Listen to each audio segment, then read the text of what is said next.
Captain Voss, log entry 2.11. We are currently maintaining a dead station drift approximately 1.2 million takala out from the awakening structure in the blind sectors.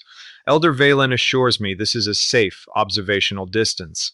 Hart converted it and informed me it's roughly 4 meters. Moreno suggested we move back before the planet sneezes on us. Stellar Horizons is holding his own, his deep blue hull shimmering in the dark while the golden lattice running through his frame pulses at a rapid, jittery rhythm, approximately 9 monk strides per heartbeat, according to the monks.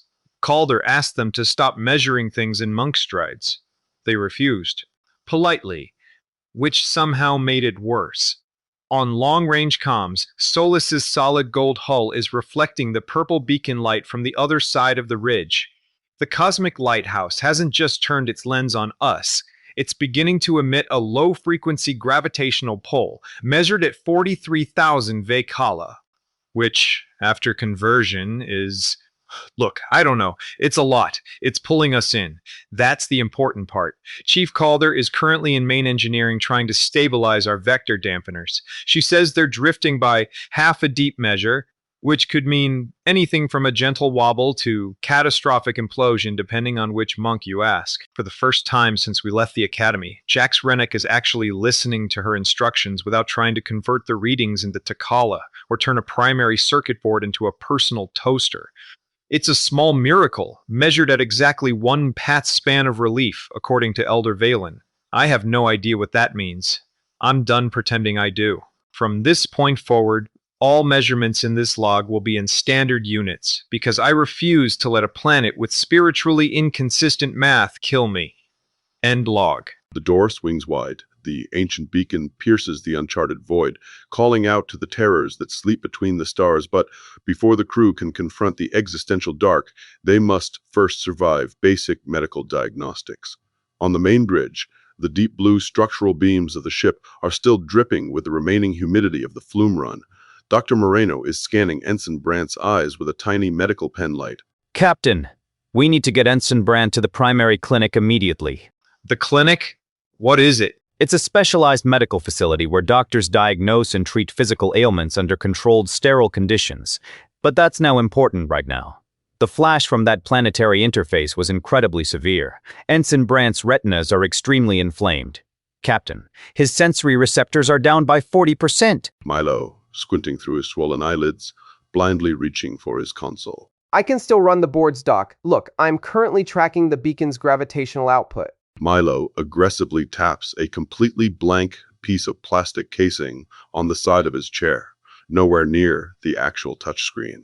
Gently reaching over and moving Milo's hand back to his actual datapad. Let's keep your hands on the designated interface for now, Ensign. Milo, what does the telemetry say about that purple beacon? It's a localized space-folding aperture, sir. The purple light isn't a laser. It's an active gravity well. It's pulling us toward the central ring of the structure at an accelerating rate of 3 knots per SE second. Down in the primary engineering nexus, the golden lattice of energy flowing through the ship's blue interior walls is flickering erratically. Chief Calder is buried headfirst inside an auxiliary power junction box, her tools clinking furiously.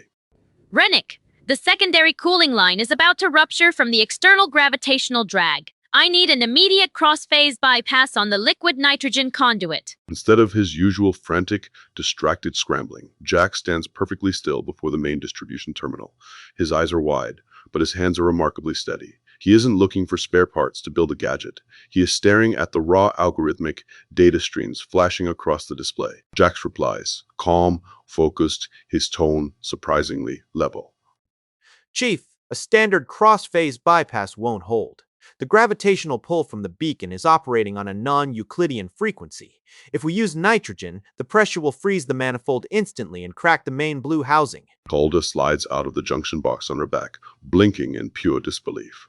Excuse me? Since when did you become an expert on non-Euclidean fluid dynamics? Jax gives a quick, classic Jax grin, but his fingers are already moving across the keypad with incredible speed. Since I read the Maker technical manuals while we were hiding under the kitchen sacks at the monastery, if we route the auxiliary plasma directly through the primary golden lattice instead, The ship's own energy field will neutralize the external drag. See? Jax hits a heavy manual switch.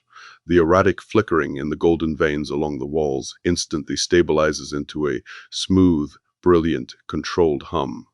The ship's violent shaking drops down to a gentle vibration. ... Calder slowly stands up, staring at the perfectly balanced power grid, then at Jax, completely stunned. Rennick, that was actually a highly competent engineering solution. Jax winks, pulling a half-eaten piece of Rylorian dried fruit out of his pocket and taking a bite. Thanks, Chief.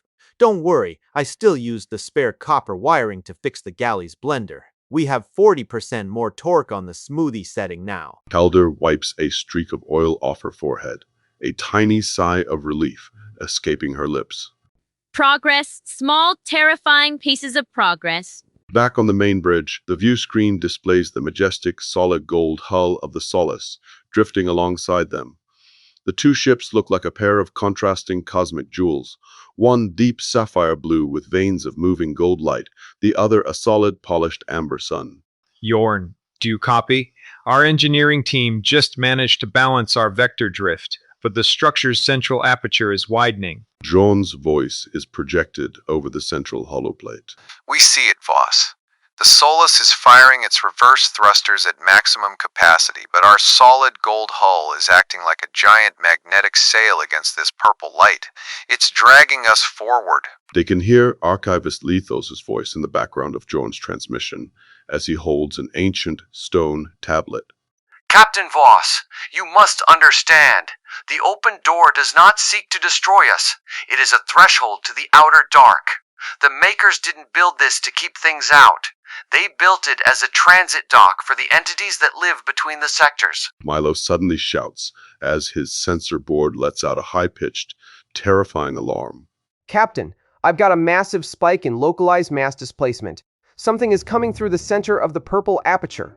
Is it Chen's dreadnought? No, sir. It's much larger than a dreadnought. And it doesn't have an engine signature. It's entirely biomorphic.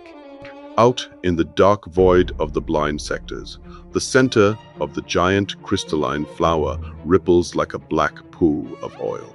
Slowly, silently, an enormous biomorphic entity begins to slide through the open door. It possesses a massive, elongated hull that looks exactly like a prehistoric manta ray. Its outer skin, a deep matte black that actively absorbs the surrounding starlight. Along the edges of the biomorphic craft, long, thin tendrils of purple energy drift through the vacuum, reaching out toward the shimmering blue hull of the stellar horizons and the solid gold frame of the Solace. Captain, my hull metrics are fluctuating. The visitor, it is calling me by an ancient name. Voss steps down into the center well of the bridge, staring up at the massive shadow of the manta ray ship. Dr. Hart, broadcast an open channel greeting on all frequencies. Let's see if our new neighbor speaks reliquary standard. A deep, organic resonance that vibrates directly inside the minds of the crew, bypassing the audio speakers entirely. The line is broken. The keepers are gone. We have come to reclaim the cradle. The massive biomorphic ship sweeps forward, its purple energy tendrils locking onto both vessels with absolute unbreakable force.